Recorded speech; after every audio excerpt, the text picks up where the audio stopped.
Senhoras e senhores, bom dia. A Faculdade de Direito de Ribeirão Preto, da Universidade de São Paulo, tem a honra de recebê-los nesta manhã para a abertura das atividades da Semana Jurídica 2018. Compõe a mesa professora doutora Mônica Herman Salem Cagiano, digníssima diretora da Faculdade de Direito de Ribeirão Preto, da Universidade de São Paulo. Dr. Marcos da Costa, presidente da Ordem dos Advogados do Brasil, São Paulo, período 2016 a 2018, autor de diversos anteprojetos de lei convertidos em projetos de lei. Dr. Fábio Romeu Canton Filho, doutor pela Universidade de São Paulo, professor das Faculdades Metropolitanas Unidas e vice-presidente da Ordem dos Advogados do Brasil, São Paulo. Dr. Domingos Assad Stocco, presidente da Ordem dos Advogados do Brasil, Ribeirão Preto. Professor Dr. Gustavo Assed Ferreira, professor associado do Departamento de Direito Público e presidente da Comissão Coordenadora da Semana Jurídica 2018 desta faculdade. Saudamos os professores e alunos aqui presentes. Passamos a palavra à professora associada Mônica Herman Salem Cagiano, digníssima diretora da Faculdade de Direito de Ribeirão Preto, da Universidade de São Paulo. Obrigada, Márcia. Estamos abrindo, no momento, essa semana jurídica. É a primeira semana jurídica que nós estamos programando nessa primeira gestão. E para essa primeira semana jurídica, a inauguração deste evento, eu gostaria desde já de agradecer imensamente a presença do meu presidente, do nosso presidente, o doutor Marcos da Costa, presidente da Ordem dos Advogados do Brasil, Seção São Paulo. E queria também aproveitar este momento para agradecer a presença do doutor Fábio Canton, que é, na realidade, o vice-presidente da OAB Seção São Paulo, portanto, são meus presidente e meu vice-presidente. Muito obrigada pela presença. E eu queria também agradecer a homenagem a essa semana jurídica que está sendo realizada pela OAB aqui de Ribeirão Preto. E queria fazê-lo na pessoa do Dr. Domingos Assed Stocco. Muito obrigada, Dr. Domingos, pela presença, pelo prestígio e por ensinar a essa meninada realmente o que é ser um advogado. Eu queria mais agradecer a presença do professor Gustavo Assed, professor aqui da casa, que me acompanha nessa abertura. E queria agradecer a todos os presentes. Queria agradecer e apontar a presença da nossa vice-diretora, a professora Maísa, que está aqui nos assistindo. Até coloquei para a professora Maísa e continuo colocando, ela vem da área da administração e, portanto, feia Ribeirão Preto, e eu falei para ela desde o começo, continuo registrando, ela tem que se acostumar conosco, com os da Tavênia. E não é verdade. E vocês também, os alunos aos quais eu estou me dirigindo, vocês vão ter que, na realidade, entender que nós temos uma linguagem, acabamos por ser identificados como os senhores da Tavênia. No entanto, por isso a abertura dessa semana jurídica começa com o tema ser advogado. E daí também o convite para apresentar a vocês o que é ser um advogado, nada melhor do que a OAB São Paulo, à qual todos nós pertencemos e à qual vocês vão ter que se registrar. Nada melhor do que o próprio presidente, o vice-presidente, para explicar a todos nós o que é ser um advogado. Na realidade, se me permitirem registrar, e realizar esse registro é a melhor das carreiras profissionais. É a melhor até porque tem um começo que viabiliza ingressar no campo de trabalho de imediato. Nenhuma outra carreira vai oferecer a vocês esse leque diversificado, essa diversificada gama de possibilidades. É um leque muito amplo. Vocês podem prestar concurso, vocês podem. E vários concursos que são abertos para nós, advogados, os DataVene. Vocês podem abrir um escritório. Enfim, o começo da carreira é realmente repleto de possibilidades, o que não existe, penso eu, nas demais carreiras. A carreira jurídica tem essa vantagem. Por outro lado, vocês vão cuidar, vocês, estudantes de direito, vão cuidar da saúde do indivíduo, da saúde da honra do indivíduo, da saúde do patrimônio do indivíduo. Enfim, vocês vão cuidar do indivíduo e do seu bem maior, que é a dignidade. Portanto, ser advogado é extremamente importante, extremamente relevante, principalmente nos dias de hoje. Dias complexos, pertencentes a um novo século, século XXI, que está adentrando, mostrando as dificuldades das novas gerações, as dificuldades das velhas gerações, tecnologias avançadas, extremamente sofisticadas. Mas nós temos que olhar exatamente para a defesa, a proteção e a tutela da dignidade individual. Da dignidade individual, a dignidade de grupos. E essa é a nossa grande tarefa. E me parece que é extremamente relevante. Sobre a relevância de ser advogado, eu não vou mais me delongar, mas eu vou passar de imediato a palavra. Querida professora Mônica, uma alegria estar ao seu lado. Eu que sou um admirador do seu trabalho há muitos anos. Você vê que é uma referência para a área da cultura jurídica de São Paulo e do Brasil. E digo que, quando soube que Vossa Excelência estava sendo nomeada para a direção dessa importante faculdade, isso me alegrou, porque sei que a faculdade, tão querida por todos nós, está em excelentes mãos. Eu tenho uma ligação quase fraternal com a faculdade, porque um amigo de juventude foi diretor aqui, o professor Inácio Poveda. Tive a participação ao lado do presidente Domingos da primeira formação da primeira turma, que, aliás, Fábio, a primeira turma formada já bateu o recorde, já foi, naquele momento, a faculdade que teve a maior aprovação do exame de ordem, já a primeira turma aqui dessa faculdade.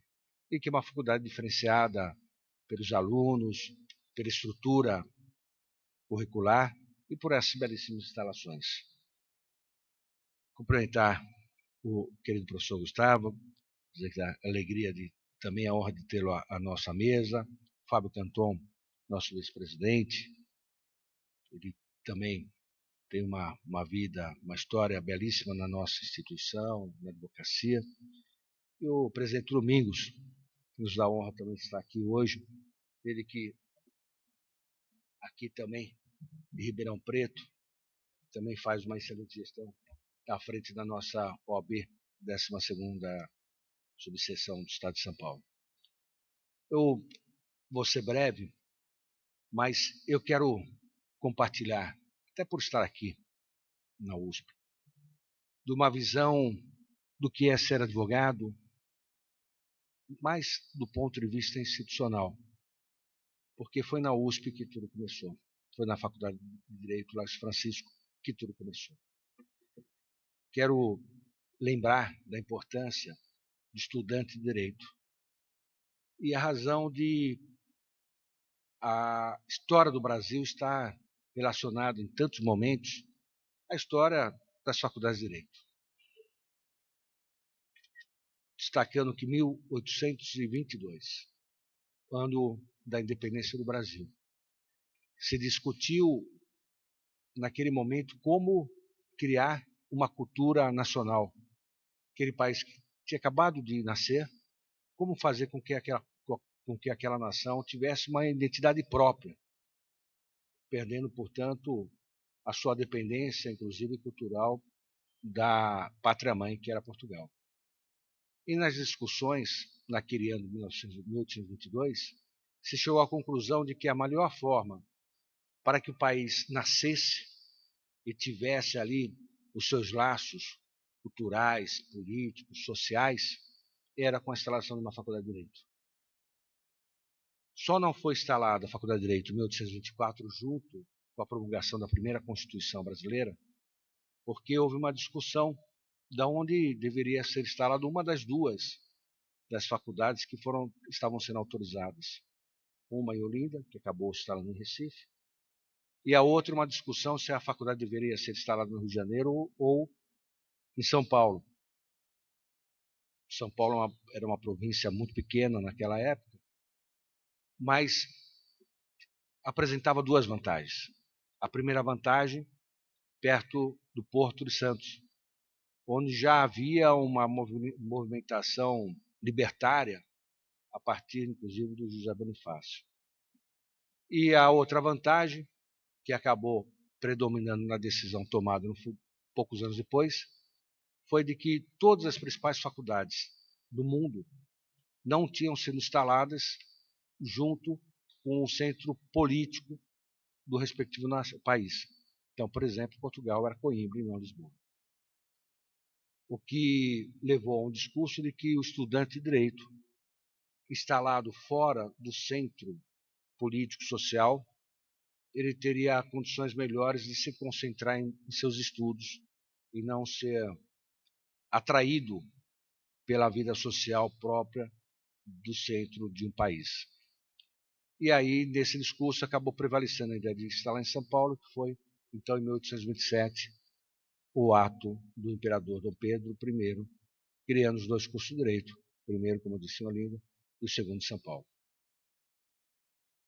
Isso é só para destacar, de início, que desde o começo, desde os primórdios da nação, desde os primeiros passos da nação, já houve a vinculação do estudante de direito, da faculdade de direito, com aquilo que era a definição da cultura do nosso país. São Paulo cresce a partir da Faculdade de São Francisco.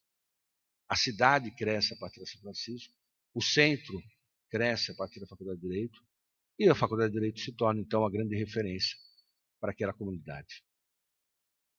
Desde, então, ser advogado no Brasil sempre foi, ao lado do profissional técnico capacitado para defender os interesses, os direitos do seu constituinte, ele sempre teve esse outro papel, que é o papel de agente de transformação social. Em seguida, ainda sob a égide da Constituição de 1824, que, dentre outras coisas, proibia corporações de ofício, foi então criado o Instituto dos Advogados do Brasil, a segunda instituição mais antiga existente ainda, a Casa de Montezuma, que foi o primeiro presidente, até que em 1930, num decreto do Getúlio Vargas, é criada a nossa Ordem dos Advogados do Brasil, sucedendo o Instituto dos Advogados, que inclusive ficou responsável pela instalação da nossa ordem. Em São Paulo, a ordem é criada em janeiro de 1932. E em março de 1932, as nossas 27 primeiras subseções, dentre as quais a subseção de Ribeirão Preto. E os dirigentes da ordem, então, dentre eles o seu presidente, Plínio Barreto, que também era uma liderança da sociedade civil, a ponto de Getúlio Vargas ter o nomeado interventor de São Paulo, que seria hoje correspondente ao cargo de governador, e ele recusou esse cargo. Os dirigentes da ordem passam, então, a estar à frente da Revolução de 32. Passa-se um tempo, a Revolução acaba. São Paulo, então, em outubro, encerra a Revolução. Em outubro, os dirigentes da ordem estão todos presos ou exilados. Isso marca a criação da advocacia também em São Paulo, nas defesas das liberdades. E isso faz parte da nossa história. Destacando só alguns momentos, de tantos minutos que podem ser destacados, o de 1977, quando é realizada uma reunião histórica em São Paulo, com os presidentes de ordem do Brasil inteiro, 14 a 16 de julho de 1977, e é editada a Carta de São Paulo, que é a primeira carta que a imprensa acaba divulgando naquele momento de bloqueio, de censura à imprensa decretado pelo governo federal, e aquela Carta de São Paulo, então, consegue superar a censura, é publicada nos principais veículos e defende a volta ao habeas corpus, denuncia a violação dos direitos humanos, defende as prerrogativas da advocacia e da magistratura para fazer com que houvesse um judiciário independente, isento, sem submeter às pressões do governo militar, e defende a pacificação do país como o caminho necessário para a redemocratização. Essa carta, que é uma carta de advogados, ela toma tal proporção em termos de divulgação que chega às mãos do presidente dos Estados Unidos, Jimmy Carter, que tinha uma das bandeiras a defesa dos direitos humanos. Jimmy Carter vem ao Brasil conversar com o presidente da OAB Nacional, à época, Raimundo Faoro, presidente de São Paulo, Cid Vieira, que é de Ribeirão Preto, Cid Vieira de Ribeirão Preto. E essa conversa do Jimmy Carter com o presidente da ordem, então, faz com que ele conhecesse a real situação do Brasil, quando, contra a censura, as informações que chegavam é que o Brasil, apesar da ditadura, respeitava os direitos humanos.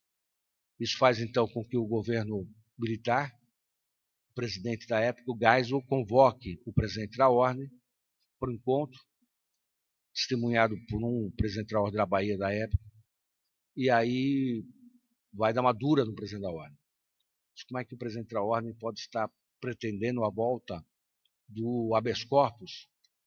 O que ele queria com isso? Ele queria a liberdade de bandidos, assaltantes de bancos, terroristas, comunistas.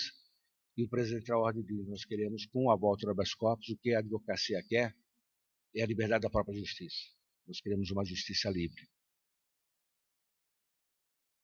Meses depois, poucos meses depois, na nossa Faculdade de Direito do Largo Francisco, mais uma vez estudante de Direito, é então lido o manifesto histórico, lido pelo professor Goffredo da Silva Teles, Carta aos Brasileiros, onde pela segunda vez então é feita a denúncia da situação do Brasil, e essa denúncia também toma corpo e ganha as manchetes dos principais jornais.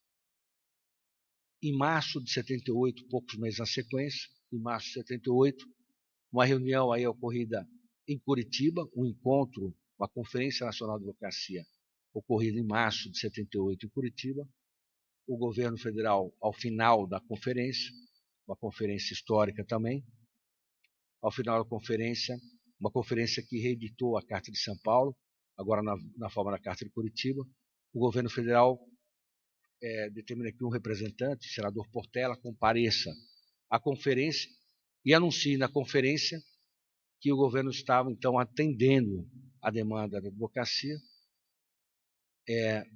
derrubando as restrições ao habeas corpus, encaminhando o projeto da lei que se tornaria, em 79, a Lei Orgânica da Magistratura, prevendo as prerrogativas dos magistrados e também encaminhando a discussão daquela que viria a ser a lei da anistia política, que permitiu, então, a pacificação do país de fato e a volta ao regime democrático.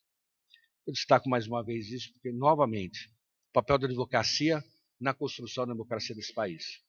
Foi nesse evento, o evento nascido em São Paulo, presidido por um ribeirão pretano, onde nasce a denúncia mais incisiva a fazer com que esse tema da volta ao habeas corpus entrasse em pauta e fosse então acolhido pelo governo federal. E todos os historiadores daquela época, todos os historiadores, sem exceção, acreditam a volta ao habeas corpus como o momento da derrocada do governo militar, da ditadura militar, porque o habeas corpus tirou as prisões das mãos dos próprios militares, já que os presos políticos eram processados nas auditorias militares. Então, o habeas corpus permitiu que os advogados pudessem encaminhar as denúncias e os pleitos de controle da legalidade das prisões ao Poder Judiciário, ao Judiciário comum, tirando, como eu disse, as mãos das auditorias militares. E aí não houve mais prisão ilegal, porque cada vez que se prendia alguém, esse alguém a prisão era objeto do habeas corpus, que acabava sendo liberado ou preso por parte do próprio Poder Judiciário. Na sequência, mais participações da ordem, mais participações da advocacia, diversas delas. Mas destacar uma delas, que foi quando um grupo de advogados, dentre eles um querido professor da São Francisco, Dalmo Dallari, é preso. Diversos advogados são presos. A ordem vai e denuncia a prisão. Esses advogados são soltos, mas a ordem não para não para simplesmente com a soltura. A ordem requer que sejam processadas aquelas autoridades que ilegalmente promoveram a prisão desses advogados. E a ordem, então, era presidida em São Paulo por Mário Sérgio Duarte Garcia, hoje ainda entre nós, Mário Sérgio, querido Mário Sérgio, o grande presidente da ordem. A ordem, o Mário Sérgio vai ao Rio de Janeiro, pediu engajamento do Conselho Federal da Ordem, que então a OAB Nacional ficava no Rio de Janeiro, e naquela semana, onde houve esse embate, foi a semana em que explodiu uma bomba na sede da OAB do Rio de Janeiro, matando uma funcionária, uma colaboradora da Ordem, a dona Lida Monteiro. Começa, então, um processo de luta pela redemocratização mais efetiva através do movimento cívico mais bonito da história desse país, um dos movimentos, pelo menos, mais bonitos, que foi as Diretas Já. E as Diretas Já tiveram a participação fundamental de dois advogados. Um, o próprio Mário Sérgio, que então já era presidente da OAB Nacional. E naquele período, em 82, 83, os partidos políticos, com as suas lideranças, cada um deles queria promover o seu movimento de diretas, o seu movimento da eleição direta para presidente da República. Por que isso? Porque aquele partido político que conseguisse, através da sua emenda, através da sua iniciativa, a aprovação da eleição direta, a sua liderança automaticamente, naturalmente, se colocaria à disposição do Brasil para ser o presidente a ser eleito, com uma bandeira de que ele havia conseguido as eleições diretas. Esse movimento não patinava e não ia para frente, até que o Mário Sérgio, advogado paulista, presidente então do Conselho Federal, tem uma ideia própria do advogado. Ele começa a ligar para as lideranças partidárias e convidar para uma reunião na OAB, que era um palco neutro, um palco de confiança, todos os partidos confiando na ordem. E, na medida que ele conseguiu a primeira confirmação, ele usa a primeira confirmação para convencer os outros a estarem presentes. Então, ligava para as lideranças antagônicas e anunciava que o outro já tinha confirmado, e fazendo com que aquele que tinha antagonismo, sabendo que o primeiro já havia confirmado a participação, o segundo também confirmava essa participação. E aí montou-se a frente suprapartidária, a partir da OAB, montou-se a frente suprapartidária que comandou a esse movimento lindo chamado Direta Já. No plano nacional, Mário Sérgio. No plano de São Paulo, um outro advogado, que então era presidente, era governador do estado, Franco Montoro, que foi professor, um jurista, advogado, procurador do estado, procurador da assistência judiciária.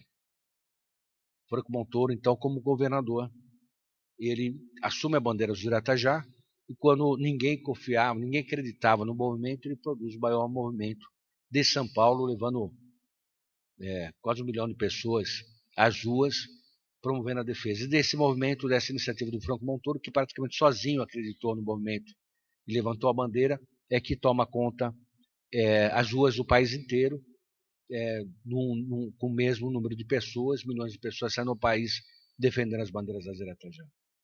Faço um parênteses também do que é ser advogado no contexto do Franco Montoro.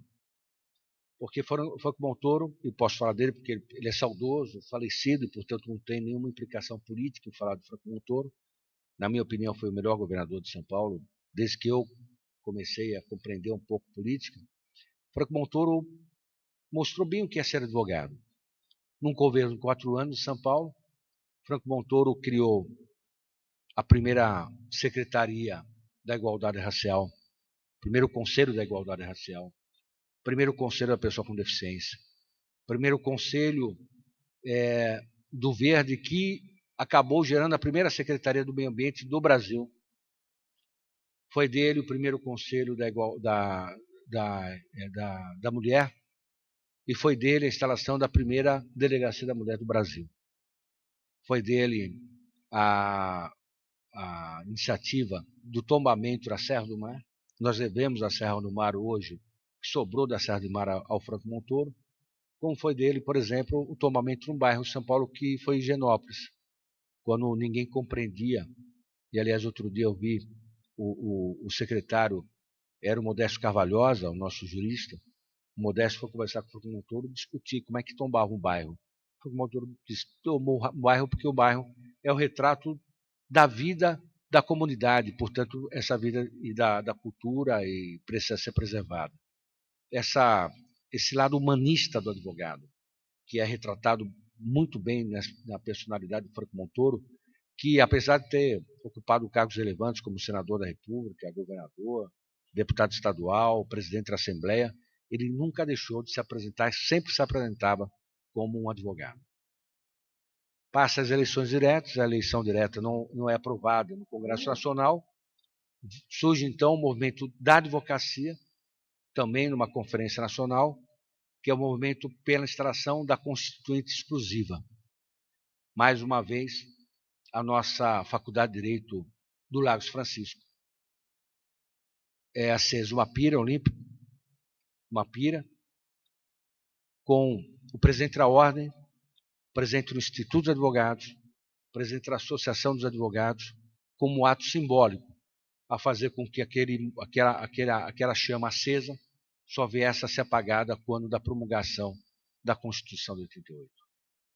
E aí esse movimento toma também as ruas, a Constituinte Exclusiva é, então, aprovada, e num processo de Constituinte, mais uma vez, os advogados se destacam, e aí eu chamo a atenção da figura do Ulisses Guimarães, advogado, professor de Direito Constitucional, eu fui aluno dele, do Ulisses Guimarães, ele que preside, então, a Constituinte, que é a Constituinte que consagra, começa a Constituição consagrando os direitos dos cidadãos, algo que não havia acontecido nas Constituições anteriores, que iniciava pela formatação do Estado. Essa Constituição é uma Constituição que inicia, e ela efetivamente é a Carta de Cidadã. Saindo do período de ditadura, ela vem afirmar direitos que permitem com que, passados 30 anos, comemoramos no dia 5 de outubro, 30 anos da Constituição de 88, ela ainda continua em vigor, apesar de, acho que mais de 100 PECs, 100 emendas constitucionais, ela continua em vigor e ela nos assegurou o maior período democrático da história desse país. Nenhuma outra Constituição teve vida igual à Constituição de 88 nos seus 30 anos de existência. E ela, certamente, uma das razões é exatamente essa, por ela valorizar tanto as liberdades. É uma carta de liberdades, é uma carta que consagra as liberdades. E vem, na Constituição de 88, a figura do advogado é única no mundo, não há outra Constituição conhecida, pelo menos nos países conhecidos, nenhuma outra Constituição no mundo celebra a figura do advogado como faz a Constituição de 88, declarando o advogado, no seu artigo 133, como alguém indispensável à administração da justiça, reconhecendo, portanto, a importância do papel do advogado dentro desse poder, que é o eixo principal da defesa, na trincheira da cidadania de qualquer nação, que é o poder judiciário. Não há, como eu disse, nenhum outro país conhecido, pelo menos, que tenha algo similar na sua Constituição, e que isso não é algo promovido sem razão. Isso foi um reconhecimento mesmo da Constituição de 88, da importância das lutas da advocacia na história toda desse país. E eu encerro com a chegada, então, em 94, do Estatuto da Advocacia, que vem trazer nessa definição da Ordem dos Advogados do Brasil, portanto, da entidade que congrega os advogados, esse papel. Ele, no artigo 44, no nosso Estatuto, no artigo 44, no inciso 2º, ele diz competir à ordem, a seleção, a disciplina e a defesa da advocacia. No artigo 44, inciso 2º. Mas antes, no artigo 44, inciso 1º, antes, portanto, da questão corporativa, ele atribui à ordem como um objetivo da ordem a defesa da Constituição, a defesa dos valores republicanos, a defesa da justiça social, a defesa dos direitos humanos, a defesa das instituições e da rápida administração da justiça. E eu encerro com essa mensagem. O estudante de direito no Brasil, notadamente no Brasil, é alguém que é vocacionado à defesa das liberdades, é vocacionado à defesa da democracia. Isso faz parte da história do Brasil. E faz parte da história do Brasil a partir desse Brasil que se inicia e que é construído a partir de uma faculdade de Direito. Portanto, essa é a mensagem que eu queria trazer aos nossos estudantes, a de que essa faculdade está moldando a vocês se tornarem grandes profissionais, qualquer que seja a área do direito que sigam, e eu espero sinceramente que a maioria siga a advocacia, porque, como disse a professora, é uma profissão única, que é uma profissão que nos permite efetivamente mudar o mundo na defesa que fazemos da justiça. Mas ao lado da defesa técnica, ao lado do advogado forense na luta importante, na luta diária, né, naquelas questões que a mídia destaca, mas mais do que isso, naqueles casos diários, onde atendemos pessoas que não têm mais a quem socorrer, nem mais a família quer por perto, nem mais os amigos quer por perto, normalmente pessoas sem nem menor condição, inclusive não só social, mas inclusive econômica, mas que tem lá a figura do advogado, lhe dá suporte, lhe dá apoio, lhe dá esperança de dias melhores, ao lado dessa capacidade do advogado de servir a justiça e buscar fazer com que o sentimento de justiça, que é o pior sentimento que alguém pode carregar no coração, seja afastado, o advogado do Brasil tem essa outra missão, de servir a nação como agente de transformação social. Essa mensagem que eu queria passar a vocês e agradecer mais uma vez a professora Mônica por me permitir voltar aqui à querida faculdade no dia de hoje. Muito obrigado.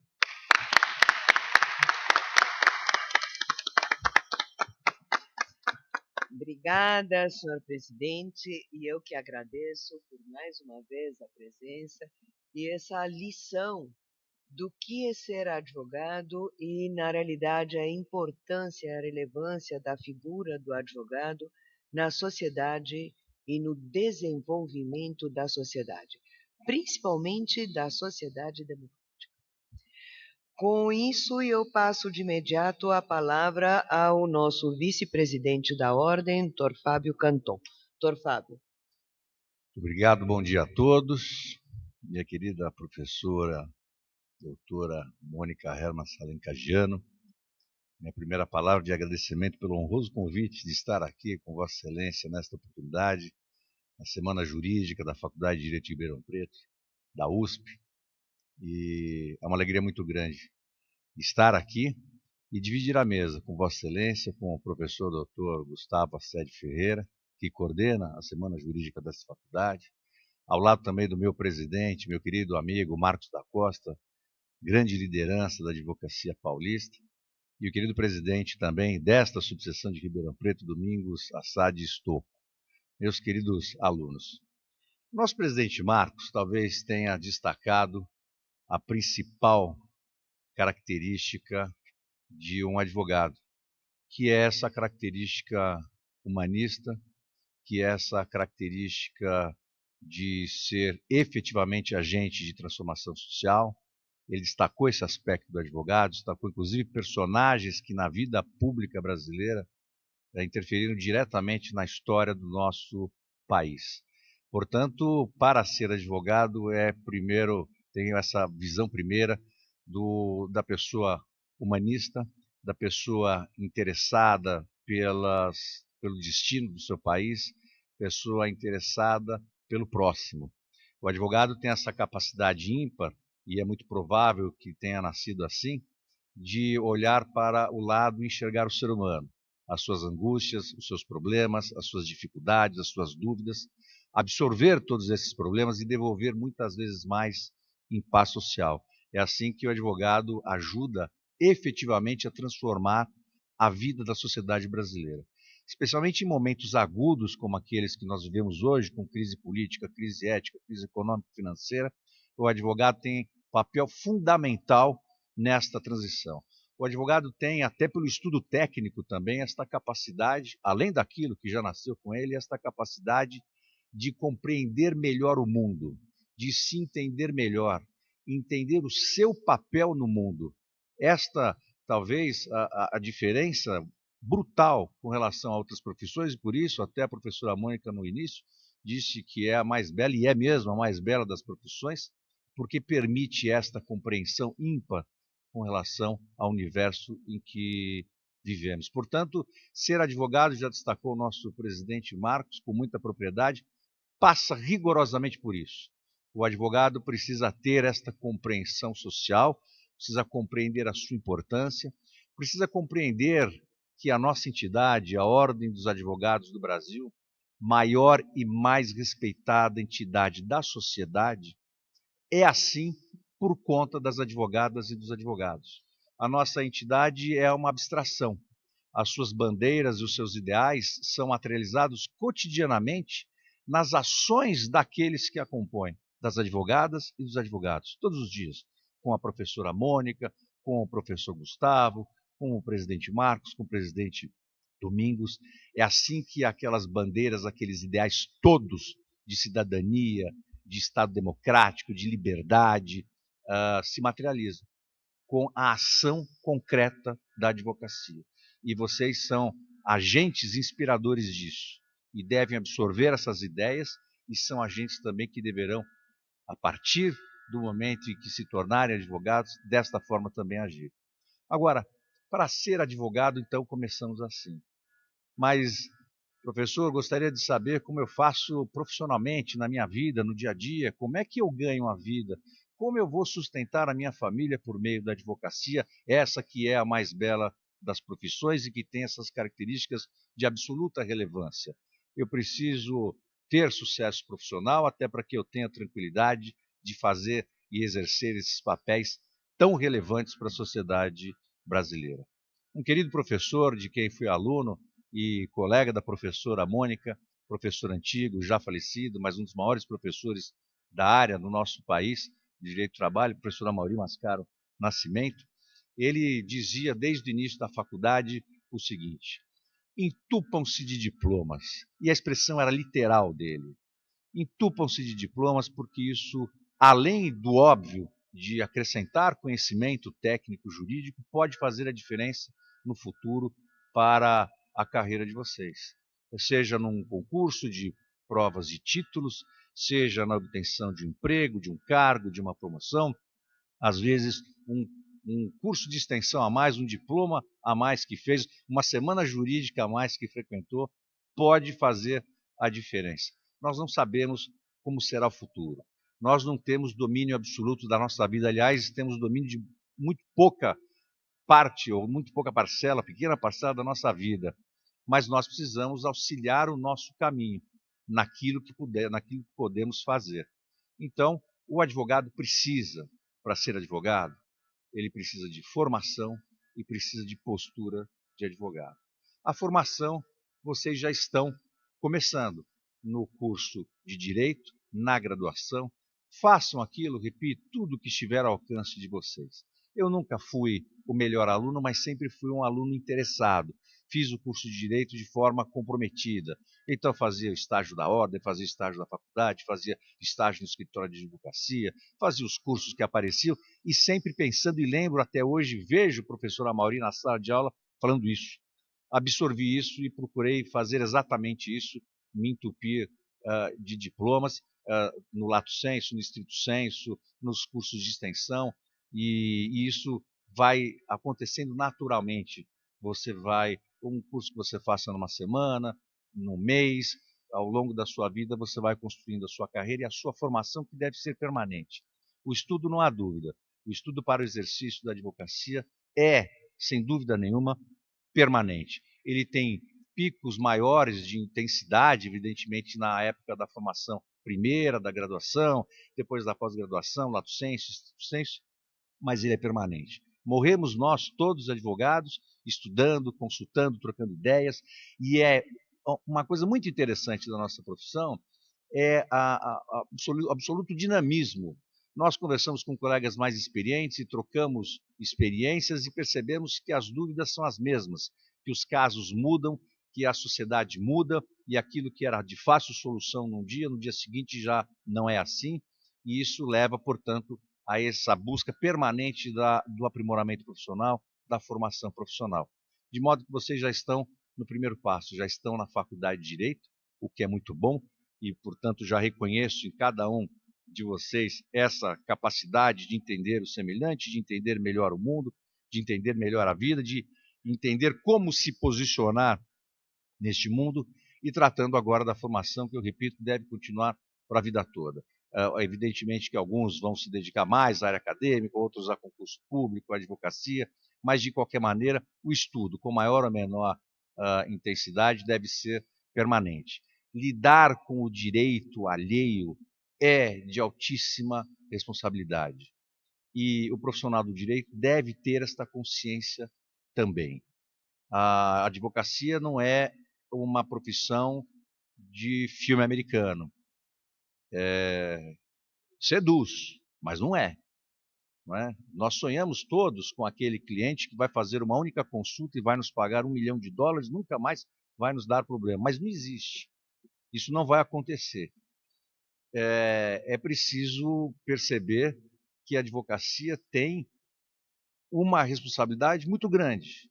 Lida com o direito patrimonial, com o direito à honra, com o direito à vida, à liberdade, os mais sagrados direitos da pessoa, do Estado democrático, de modo que nós precisamos estar preparados para exercer este papel de forma convincente, de forma competente, de forma a não prejudicar o nosso cliente, ao contrário, fazer adequadamente a defesa do seu direito.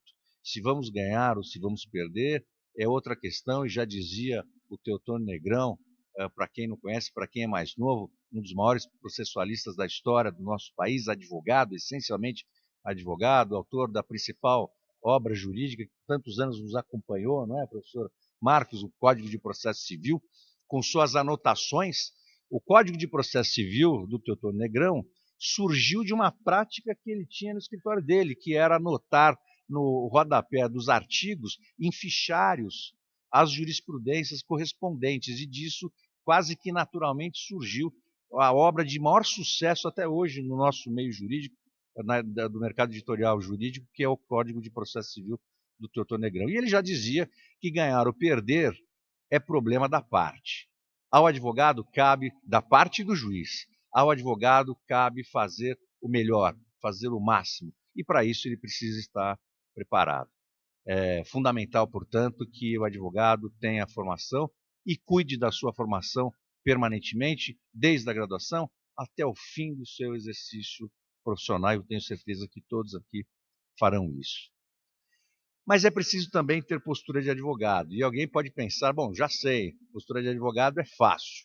Eu termino a minha faculdade, eu presto o exame de ordem, vou à melhor loja do melhor shopping e compro o melhor terno ou o melhor conjunto feminino, enfim, e aí eu tenho postura de advogado. E, evidentemente, que não é nada disso.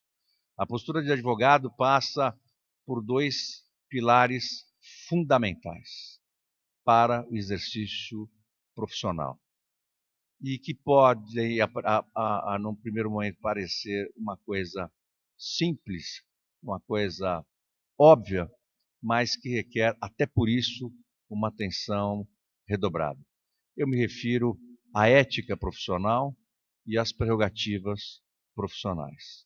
Então, eu já tenho formação, estou cuidando da formação, fiz o curso de graduação, tive a sorte de fazer, ou melhor, tive a competência de fazer o curso de graduação na Faculdade de Direito aqui de Ribeirão Preto, né, sob os auspícios da professora Mônica Herman, que era presidente da CPG da USP na época em que eu fiz o mestrado e o doutorado. Fiz vários requerimentos, tanto no mestrado quanto no doutorado, para dilação de prazo para apresentação da dissertação e da tese, por sorte foi deferido. E aí vocês passam o exame de ordem, sem grandes dificuldades, até porque o exame de ordem não é um bicho de sete cabeças, virou uma ideia nacional de que o exame de ordem é um obstáculo, mas, na verdade, o exame de ordem serve para aferir um mínimo de capacidade para o exercício profissional de advocacia, que, como disse, requer muita responsabilidade. Mas aí eu preciso tratar da questão ética e das prerrogativas. E se eu tiver formação e postura de advogado com ética e observância das prerrogativas profissionais, eu já estou pronto para exercer a advocacia. A ética profissional, que também, já disse, pode parecer simples, tem alguns fatores que complicam a sua interpretação. E parece absolutamente óbvio e dispensável, prescindível, falar que não é possível o advogado reter valores que não lhe pertencem, que pertencem ao seu cliente.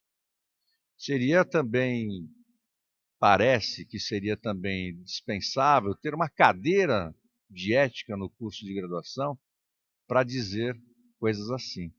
Mas, infelizmente, os momentos que nós vivemos, em que o individual prevalece sobre o coletivo, e aí mais uma vez eu invoco a característica já levantada pelo nosso presidente, dessa capacidade do advogado de entender o semelhante e, portanto, pensar no coletivo, e a nossa entidade dá exemplo de sobra a política partidária de como é possível fazer as coisas que precisam ser feitas sem interesse pessoal. A ética passa a ter momentos de dúvida que para muitos de nós é uma verdade absoluta e para outros nem tanto. Advogado que retém dinheiro do cliente e que acha que tem razão, infelizmente. Mas há questões mais complexas, interessantes, eu trago aqui, aproveito esse momento acadêmico, interessantes, que podem mesmo gerar algum tipo de dúvida com respeito à publicidade, o que eu posso, o que eu não posso, até onde eu posso divulgar o meu nome, o que eu posso fazer sem cair numa captação de clientela indevida. Uma ocasião, professora, me lembro, eu presidi o Tribunal de Ética da OAB, Domingos, e lembro de uma consulta. O Tribunal de Ética da OAB de São Paulo tem a primeira e única turma de orientação profissional do país. A turma deontológica e é a primeira turma do Tribunal de Ética. E só responde consultas em tese. Uma ocasião, um advogado, numa situação absolutamente inusitada, fez uma consulta de um caso concreto e tal ineditismo da consulta autorizei que fosse respondida. Esse advogado havia prestado um serviço de vulto a um empresário e esse serviço gerou igualmente honorários de vulto. E o cliente apreciador de arte, meu querido professor Gustavo, ofereceu ao advogado pagar os honorários devidos pela outorga ou por meio da outorga de uma estátua do Brecheret. E o advogado, também apreciador de arte, se interessou em receber a estátua, mas ficou na dúvida se isso geraria algum problema, porque ele estaria participando do patrimônio do cliente, se ao invés de receber dinheiro, ele poderia receber essa estátua. E queria receber, mas teve a cautela de consultar o Tribunal de Ética se isso não implicaria em qualquer falta ética.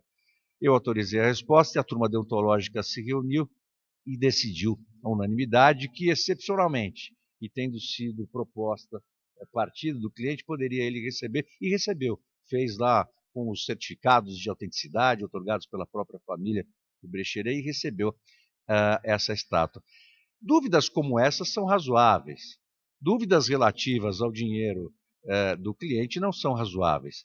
De modo que o advogado deve ter conduta ética absolutamente rigorosa, especialmente na advocacia criminal, onde a linha divisória da conduta do advogado e o extrapolamento dessa linha é muito tênue.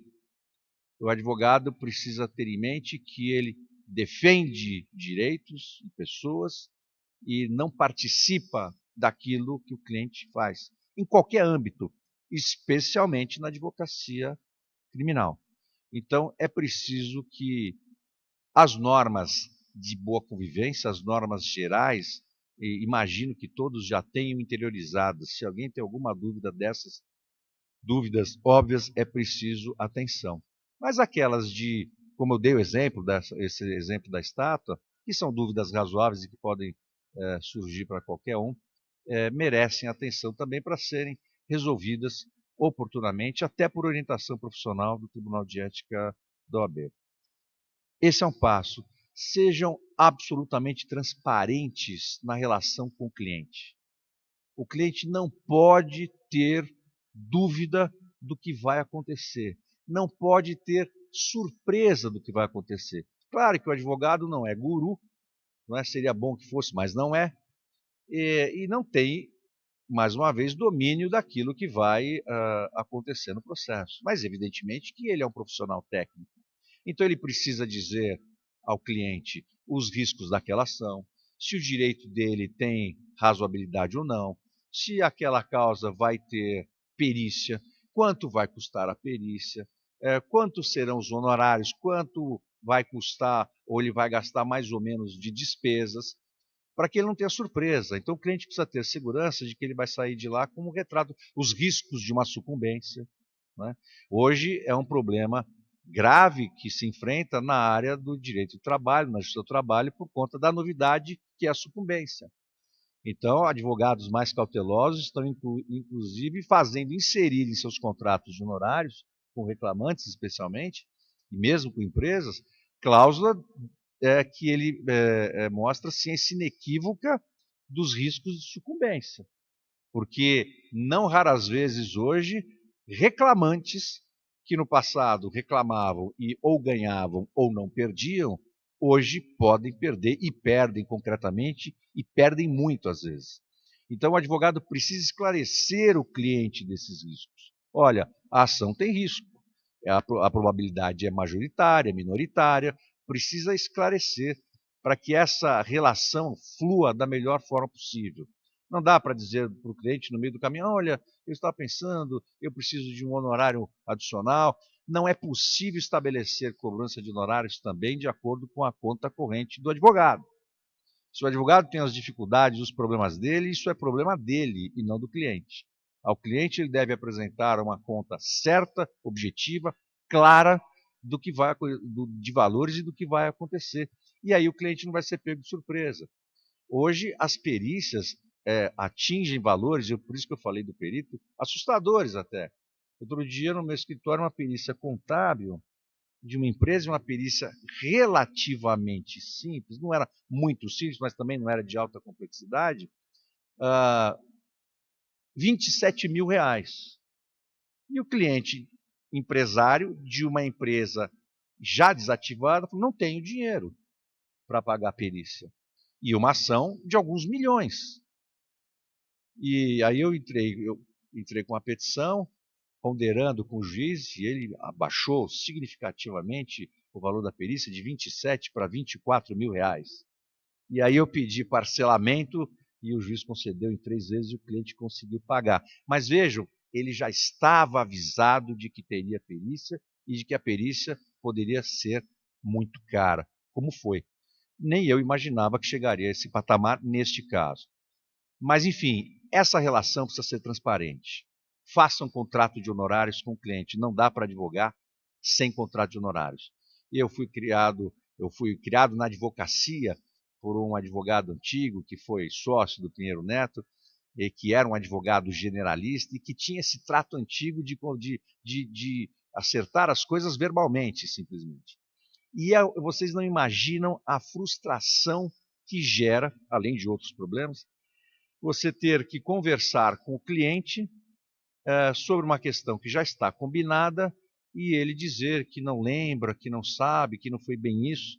Isso é muito frustrante, além da consequência prática e objetiva, da dificuldade de receber os seus honorários eventualmente. Isso aconteceu comigo 1 ou 2 vezes, porque vinha desta criação. Hoje, graças a Deus, que eu me lembre, não tenho no meu escritório nenhum cliente sem contrato de honorários. Tenho a minha mãe, com quem eu não faço contrato de honorários, mas também não cobro, então não tem problema. A única pessoa lá que não tem contrato de honorários é a minha mãe. Mas isso é importante. Coloquem por escrito. E eu lembro agora de um caso que eu fui cobrar ao cliente, eu não tinha contrato de honorários, e cobrei o que tinha sido combinado. Ele fingiu que não lembrava e que não sabia. Ele sabia que eu estava percebendo que ele estava mentindo e mesmo assim mentia. É desesperador, a sensação é muito angustiante. Lembra mesmo o processo do Kafka, aquela angústia que a gente sente com aquela leitura surrealista do século passado, que, aliás, é, em boa parte, em grande medida, né, presidente Marcos, a realidade de hoje, especialmente na relação com os poderes, lamentavelmente. Mas é preciso também observar as prerrogativas profissionais. E aí eu chamo a atenção para um aspecto interessante. As prerrogativas profissionais, dirão alguns, é privilégio do advogado. Muito bom. Ou muito ruim. Primeiro, que não são privilégios. E segundo, que não são do advogado. Ou o inverso. Pode ser o primeiro ou o segundo. O destinatário das normas ligadas às prerrogativas profissionais não é o advogado. O destinatário dessas normas é o cidadão. As prerrogativas profissionais são um conjunto de normas voltado à manutenção do Estado Democrático de Direito, ao exercício do pleno direito de defesa, ao devido processo legal. Que vantagem tem o presidente Marcos de se dirigir ao fórum, cada vez com menor incidência por conta do processo eletrônico, mas ainda com processo físico, de obter cópia de autos? Que vantagem tem isso para ele, como pessoa, como advogado? Ah, que ótimo, hoje tirei cópia de autos, então eu sou uma pessoa melhor, minha família está em festa. Qual é a vantagem do advogado se entrevistar com o juiz, com o promotor, com o delegado, examinar os autos do inquérito? Que privilégio é esse que o advogado tem? Privilégio nenhum. É mero obstáculo a ser superado para que ele possa exercer profissionalmente a sua função de defesa do cidadão e, portanto, atender a jurisdição e o jurisdicionado. Simplesmente isso. E é só isso.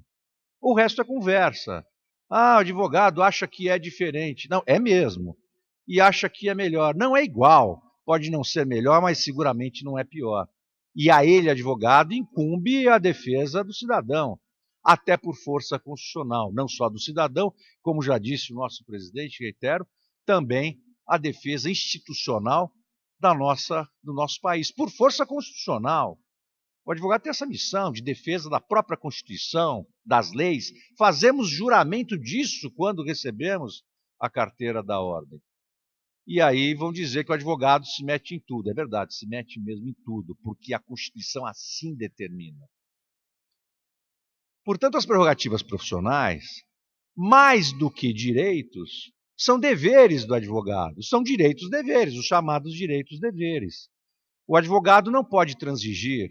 O advogado não pode voltar para casa sem vista dos autos, porque senão ele não defende o seu cliente jurisdicionado. Como é que ele resolve essa situação? Exigindo a observância das prerrogativas, das normas ligadas às prerrogativas profissionais, por parte de quem quer que seja, de forma absoluta. Não há como negociar. A última instância deve ir o advogado por conta disso. Eu lembro que, em uma ocasião, eu, membro do Conselho de Prerrogativas da OAB, veio um advogado pedindo um desagravo, professora Mônica, com relação a um funcionário do Fórum João Mendes, o maior fórum da América Latina, ainda hoje. E ele, na história dele, ele contando, e eu não compreendia o motivo do pedido de desagravo e em que medida ele teria sido desagravado, meu presidente Marcos, nas suas prerrogativas profissionais, em que ele teria sido agravado. E aí eu reconstruí a história, porque ele dizia que tinha ido ao Fórum João Mendes ter vista dos autos fora de cartório, e isso havia sido negado a ele. Ele foi fazer carga dos autos, estava com vista para ele, mas negaram, e ele foi lá pedir desagravo. E eu não entendia isso, porque a história não fechava. E eu perguntei para ele, deixa eu reproduzir a história para ver se eu entendi. O senhor foi ao Fórum João Mendes examinar autos, isso mesmo. Estavam com vista para mim, isso, com vista para o senhor. O senhor pediu os autos no balcão, o funcionário veio e colocou os autos no balcão. Foi isso? Foi isso. Aí o senhor examinou e chegou à conclusão que precisava mesmo retirar os autos em carga.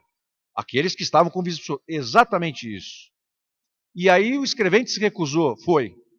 E aí o que o senhor fez? Vim imediatamente ao OAB pedir o desagravo. O senhor está aqui por causa disso. O senhor vai me desculpar. Alguma coisa está errada. Deixa eu fazer uma pergunta para o senhor. Quando o funcionário recusou entregar os... Coisa simples, coisa do cotidiano. E a advocacia passa exatamente por isso. É só um exemplo singelo e vocês podem estender isso até o fim do Supremo Tribunal Federal. Quando o funcionário recusou a entrega dos autos, o senhor conversou com o chefe da sessão? Não. Conversou com o escrivão? Não. Conversou com o juiz? Não. Despachou com o juiz, peticionou e despachou com ele? Não. O senhor vai me desculpar. Aqui não é departamento de estágio da Advocacia Paulista. Prerrogativas profissionais não são produto de prateleira. Me dá 1 quilo de prerrogativas. É dever do advogado. O advogado que não exerce plenamente as prerrogativas profissionais não advoga plenamente. E o cliente vai perceber isso. Ainda mais hoje, com o acesso que ele tem ao processo todo, o cliente fica sabendo do resultado, porque para o cliente é só aquele processo. Para o advogado é um entre dezenas, centenas ou milhares, e às vezes dezenas de milhares. E o cliente entra no processo eletrônico, ele entra para acessar lá o processo 38 vezes por dia, né? É uma loucura isso. E ele fica sabendo. Então não adianta o advogado, mas doutor, eu vi que estava lá com vista para o senhor não viu? Como é que o advogado vai falar? Não, é que eu fui lá, não me entregaram. Bom, e agora? Agora não sei. Vai falar isso para o cliente? Então é preciso, para ter postura de advogado, de forma absoluta, atentar para as prerrogativas profissionais. Não dá para advogar sem isso. É preciso, portanto, ter formação, é preciso ter postura de advogado, com ética rigorosa e com observância plena das prerrogativas profissionais. Nós já temos aqui a formação primária de um advogado, que vai atuar tranquilamente na defesa do cidadão, na defesa do Estado de Direito, nas questões institucionais, que vai participar da OAB, enfim, nos mais variados campos. E só para dar uma breve pincelada, os campos estão abertos. Nós temos vários deles, os tradicionais ainda. Ah, mas é só Campo Novo?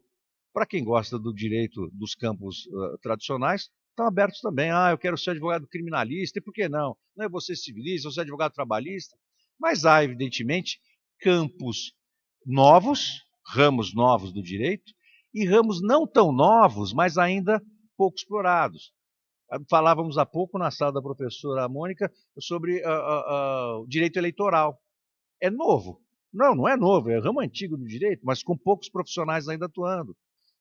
Meio ambiente, semi-novo, poucos profissionais atuando. Direito desportivo, antigo, poucos profissionais atuando. E os novos mesmos, o direito ligado à internet, nanodireito, biodireito, enfim, que a gente não sabe aonde vai parar. E que é opção para todos os colegas que queiram, para todos os estudantes que queiram se aperfeiçoar nisso. Enfim, eu não sei, professor, acho que já falei demais. Eu quero, mais uma vez, agradecer este honroso convite mesmo de poder estar aqui na Semana Jurídica da Faculdade de Direito de Ribeirão Preto da USP. Espero que tenha podido transmitir alguma coisa a vocês, como palavra, como faço e como sou e como penso, de otimismo, porque a profissão realmente é a mais bela que existe e ela vale a pena, e eu tenho certeza que vocês todos, a partir desta formação, que já é muito boa aqui da Faculdade de Direito de Ribeirão Preto, eu tenho certeza que vocês no futuro terão a satisfação que eu tenho de dizer que são advogados, exclusivamente advogados, que vivem disso e sustentam as suas famílias com o fruto exclusivo do exercício profissional permanente da advocacia. Para uns mais cedo, para uns mais tarde, para uns mais, para uns menos, mas esse trabalho sério, esse trabalho com formação, com postura de advogado, com ética, com observância das prerrogativas profissionais, sempre gera resultado, e eu tenho certeza que vocês todos alcançarão esse resultado. Muito obrigado a todos. Obrigada, doutor Fábio. Na realidade, está ressaltando por mais uma vez a relevância de ser advogado, mas eu tenho que dar prosseguimento a este nosso encontro e gostaria agora de ouvir a palavra do senhor Domingos Stocco. Doutor Domingos, o que é ser advogado?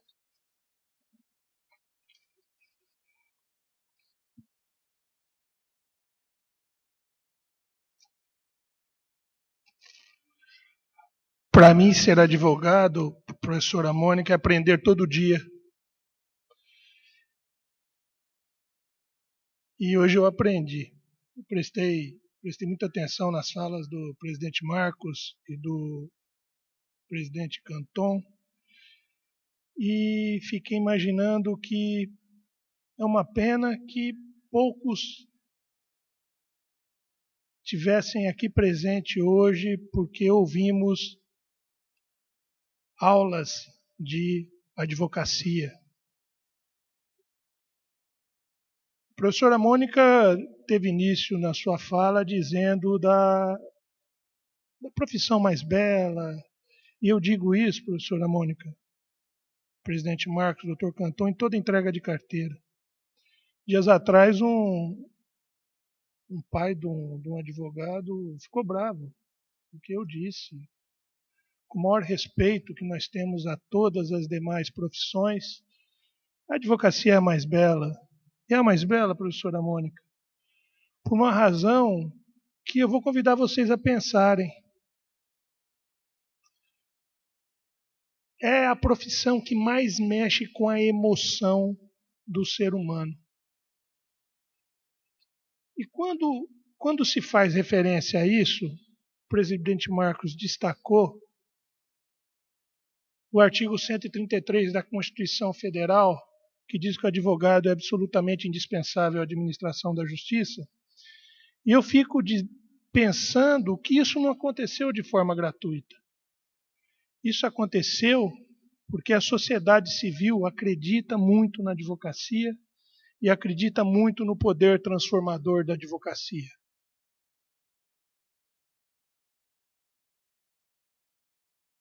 Eu fico também pensando que ser advogado diante da transparência que o Dr. Canton trouxe, é mostrar isso para o seu cliente, é trazer o seu cliente para perto, é prestar contas de seus atos e não ter constrangimento nenhum de dizer ao seu cliente, de mostrar a seu cliente que nós temos honra em servir a advocacia. Nós temos honra em defender o interesse do cidadão e da cidadania. Mas o presidente Marcos trouxe uma referência. Professora, como eu lamento que o auditório não tenha mais pessoas. O presidente Marcos fez uma referência histórica da história da Ordem dos Advogados do Brasil, numa aula do que é a Ordem dos Advogados do Brasil. E eu diria que ser advogado é participar ativamente da sua instituição também. E aí, eu tenho a grata surpresa de olhar na Semana Jurídica e perceber que a professora Ana Maria Pedreira é presidente da Comissão de Ensino Jurídico da OAB São Paulo. Isso é ser advogado. E perceber que a professora Vivian Gregori Torres é vice-presidente da Comissão de Propostas de Parceria e Convênios Públicos da OAB São Paulo. Isso também é ser advogado. Ser advogado, estava comentando com o presidente Marcos da Costa, nós tivemos aqui, na formatura da primeira turma da Faculdade de Direito de Ribeirão Preto, e me chamou a atenção, professora Mônica, os oradores da turma. Um orador, eu não sei se eu estou certo, da parte da manhã, e um da parte... Na época tiveram 2 oradores na primeira turma, a de 2 salas. Um era um jovem formando, e o outro era um colega de mais idade, de mais preparo, e eu tinha certeza que ele tinha feito um outro curso. E as 2 orações me chamaram a atenção. E aí, professora Mônica, a maior satisfação que eu tenho de dizer é que um dos oradores, o Luiz Felipe Cirino, que saiu daqui, 6 meses depois estava na OAB, na 12ª subseção participando da OAB, do nosso time multicampeão de futebol do Estado, o presidente Marcos e o doutor Cantão são testemunhas do fato. E hoje, com toda a restrição que a atividade que o doutor Cirino tem, ele é nosso coordenador da Comissão de Direito Cultural da 12ª subseção. Isso é ser advogado também. Ser advogado, professora, é imaginar que o professor Alessandro até estava me ajudando hoje, que nós recebemos em eventos na 12ª subseção, e aqui estivemos também. Dias atrás eu conversei com o professor Jair Cardoso. Nós conversamos bem na 12ª. Mês atrás eu recebi o professor Gustavo Assede numa palestra sobre compliance. O professor Camilo Zufelato já fez inúmeras palestras na 12ª subseção. Professor Eduardo Saad Diniz, numa das palestras, eu até falei para ele, só vai pôr fogo no auditório. Uma palestra espetacular, com temas de compliance extraordinários. Professor Gustavo Saad Diniz também nos prestigia com suas palestras. Professor Gajardoni também nos prestigia e daqui a alguns dias estará na 12ª fazendo palestra. E o professor Alessandro Hirata teve esses dias fazendo a palestra para nós. Isso também é ser advogado.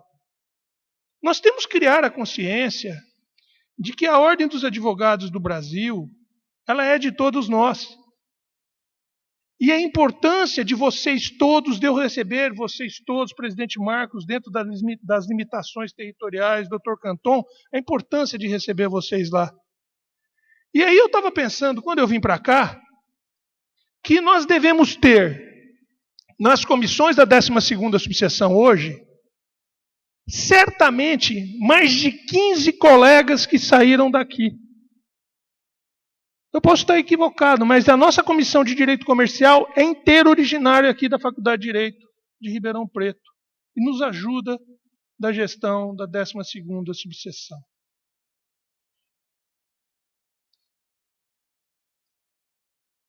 Mas nós precisamos de vocês. Nós precisamos conversar a respeito da advocacia. Nós precisamos debater a respeito da advocacia. O Dr. Canton fez referência a um fato e nós pararmos de ouvir que somos muitos, que nós somos muitos, sim. Ribeirão, 7.500 advogados, Estado, 370 mil, 400 mil, né, presidente? No Brasil, 800 mil. Sabemos dessas referências, mas isso justamente que faz a nossa diferença. O Dr. Canton esqueceu de fazer referência a dois ramos novos da advocacia. Eu li semana passada, Fashion Law, existente a partir de um acórdão do Tribunal de Justiça de 2014, e o direito aeronáutico. Quer dizer, somos muito, mas isso justamente que representa a nossa diferença. Nós precisamos conversar mais da advocacia. Nós precisamos vir aqui ter um auditório lotado para nós falarmos a respeito da advocacia. Nossos 2 maiores representantes da advocacia no Estado preparados para falar, nós precisamos conversar a respeito da advocacia, porque a sociedade acredita muito na advocacia. Eu quero terminar, professora, na verdade, com um abraço. Eu quero primeiro abraçar a Faculdade de Direito de Ribeirão Preto, pelas razões que aqui trouxe, pela oportunidade de levar esses colegas a nos ajudar na gestão da 12ª subseção. Nós precisamos abraçar Ribeirão Preto também. Eu acho que nós temos a obrigação de abraçar Ribeirão Preto. Ribeirão Preto que passou um momento terrível. Vamos abraçar Ribeirão Preto. Ribeirão Preto merece esse nosso carinho. E disse ao prefeito dias atrás, e 2, 3 meses atrás, que todos nós temos que cumprir a nossa missão com respeito a Ribeirão Preto, dentro das nossas limitações. Aqui nós estamos tentando cumprir, trazendo os eventos estaduais, de repercussão nacional, valorizando o Ribeirão Preto do jeito que Ribeirão Preto merece. E a mensagem final, professora Mônica, agradecendo o convite de coração para estar aqui, professor Rodrigo, uma honra estar aqui do lado do presidente Marcos, do Dr. Canton. Eu acho que nós precisamos abraçar também o nosso país. Nosso país que vive um momento difícil, terrível, e eu tenho dito, nós precisamos menos de fakes e mais de fatos. A 12ª subseção assumiu o compromisso do início de ano de trabalhar contra fake news. Nós precisamos de fatos. A sociedade não precisa de mentiras, de falsidades. A sociedade precisa de fatos concretos. E nós precisamos, ainda mais com esse quadro eleitoral chegando, amanhã estava perguntando como é essa campanha eleitoral, nós precisamos de mais tolerância. Precisamos ser intolerantes, sim, contra a corrupção. A OAB São Paulo tem uma campanha de combate à corrupção, são 10 medidas de combate à corrupção. Isso sim nós precisamos ser intolerantes. Mas precisamos tolerar a opinião do outro. Nós precisamos tolerar a diversidade. Nós precisamos tolerar, sim, nós temos a obrigação de respeitar a posição do próximo. São essas minhas breves palavras, agradecendo o convite, professora Mônica, agradecendo a companhia do presidente Marcos, do Dr. Canton e do professor Rodrigo. Abraço a todos, bom dia. Mas eu queria agradecer a presença de todos, eu queria apontar a presença do professor Jair, muito obrigada pela presença. Queria agradecer e não poderíamos estrear de forma diferente esta semana jurídica. Em sendo uma semana jurídica, eu gostaria muito de agradecer aos presidentes da OAB que estão aqui na mesa e que me ajudaram a realizar essa estreia, essa primeira exibição do primeiro painel a integrar a Semana Jurídica 2018 dessa Faculdade de Direito Ribeirão Preto. Eu queria agradecer, num primeiro momento, ao Dr. Marcos da Costa, nosso presidente. Muito obrigada por vir e se dispor a falar sobre o que é ser advogado. Ao vice-presidente, Dr. Fábio, muito obrigada. E ao Dr. Domingos, que dirige aqui os advogados que atuam aqui em Ribeirão Preto, uma cidade à qual eu pessoalmente já me acostumei e gostaria que todos tivessem o mesmo amor pela cidade que eu tenho. Até já me falaram que eu só preciso daqui para frente colocar no celular o 16. Mas com isso, eu agradeço a todos, agradeço a presença de todos, comunico que o painel estará disponível no YouTube, acho que em 2 dias, mais ou menos, e estou declarando abertos os trabalhos da Semana Jurídica da Faculdade de Direito de Ribeirão Preto, USP Ribeirão Preto. Vai ter continuidade amanhã e depois de amanhã. Depois de amanhã, inclusive com o tema extremamente atual, que causa preocupações para todos nós, eleições 2018. Nós vamos encerrar a Semana Jurídica com eleições 2018. Muito obrigada a todos. Muito obrigada.